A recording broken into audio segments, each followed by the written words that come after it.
महाराष्ट्र में खुदकुशी करने वाले किसानों के परिजनों के लिए बड़ी खबर है। राज्य सरकार के नए आदेश के मुताबिक अब खुदकुशी करने वाले किसानों के परिजनों को सहायता राशि नहीं मिलेगी। सरकार की तरफ से जो जीआर जारी किया गया है उसमें कहा गया है कि जिला स्तर की समितियां आत्महत्या करने वाले किसानों के परिजनों की तुरंत मदद करने में समर्थ नहीं हो सकेंगी। आत्महत्या करने वाले किसानों के परिजनों को इस आदेश के पहले राज्य सरकार की तरफ से 1 लाख रुपए की राहत राशि दी जाती थी। इस नए सर्कुलर के बाद राजनीतिक माहौल गरमाने की पूरी आशंका है। इस आदेश का सर्कुलर सभी संभागीय आयुक्तों और जिला कलेक्टरों को भेजा गया। अभी तक इसमें किसानों के परिवारों को आर्थिक मदद दी जाती थी। इस योजना से राज्य के मराठवाड़ा और विदर्भ क्षेत्र के लोगों को मदद मिलती रही है, लेकिन अब इसे रोकने का फैसला किया गया। सरकार के इस आदेश का महाराष्ट्र की विपक्षी पार्टियों ने विरोध किया। विपक्ष ने राज्य सरकार पर आरोप लगाया कि लड़की बहन योजना की वजह किसानों के विरोध में फैसला लिया गया। विपक्ष की माने तो मुख्यमंत्री एकनाथ शिंदे की सरकार ने 45,000 करोड़ रुपए इस योजना के लिए रख लिए हैं। बीजेपी के मंत्री सुधीर मुनगंटीवार ने कहा कि इस जीआर को निष्पक्ष तरीके से देखना चाहिए। इसके लिए लड़की बहन योजना को क्यों दोष दिया जा रहा है? सरकार के लिए योजनाओं को चलाने के लिए पर्याप्त फंड मौजूद है। मुख्यमंत्री पद की शपथ लेने के बाद एकनाथ शिंदे ने राज्य को किसानों की आत्महत्या से मुक्त करने का संकल्प लिया था। पिछले 6 महीने में विदर्भ में 618 और मराठवाड़ा में 430 किसानों ने आत्महत्या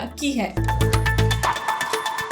महाराष्ट्र में खुदकुशी करने वाले किसानों के परिजनों के लिए बड़ी खबर है। राज्य सरकार के नए आदेश के मुताबिक अब खुदकुशी करने वाले किसानों के परिजनों को सहायता राशि नहीं मिलेगी। सरकार की तरफ से जो जीआर जारी किया गया है उसमें कहा गया है कि जिला स्तर की समितियां आत्महत्या करने वाले किसानों के परिजनों की तुरंत मदद करने में समर्थ नहीं हो सकेंगी। आत्महत्या करने वाले किसानों के परिजनों को इस आदेश के पहले राज्य सरकार की तरफ से 1 लाख रुपए की राहत राशि दी जाती थी। इस नए सर्कुलर के बाद राजनीतिक माहौल गरमाने की पूरी आशंका है। इस आदेश का सर्कुलर सभी संभागीय आयुक्तों और जिला कलेक्टरों को भेजा गया। अभी तक इसमें किसानों के परिवारों को आर्थिक मदद दी जाती थी। इस योजना से राज्य के मराठवाड़ा और विदर्भ क्षेत्र के लोगों को मदद मिलती रही है, लेकिन अब इसे रोकने का फैसला किया गया। सरकार के इस आदेश का महाराष्ट्र की विपक्षी पार्टियों ने विरोध किया। विपक्ष ने राज्य सरकार पर आरोप लगाया कि लड़की बहन योजना की वजह किसानों के विरोध में फैसला लिया गया। विपक्ष की माने तो मुख्यमंत्री एकनाथ शिंदे की सरकार ने 45,000 करोड़ रुपए इस योजना के लिए रख लिए हैं। बीजेपी के मंत्री सुधीर मुनगंटीवार ने कहा कि इस जीआर को निष्पक्ष तरीके से देखना चाहिए। इसके लिए लड़की बहन योजना को क्यों दोष दिया जा रहा है? सरकार के लिए योजनाओं को चलाने के लिए पर्याप्त फंड मौजूद है। मुख्यमंत्री पद की शपथ लेने के बाद एकनाथ शिंदे ने राज्य को किसानों की आत्महत्या से मुक्त करने का संकल्प लिया था। पिछले 6 महीने में विदर्भ में 618 और मराठवाड़ा में 430 किसानों ने आत्महत्या की है।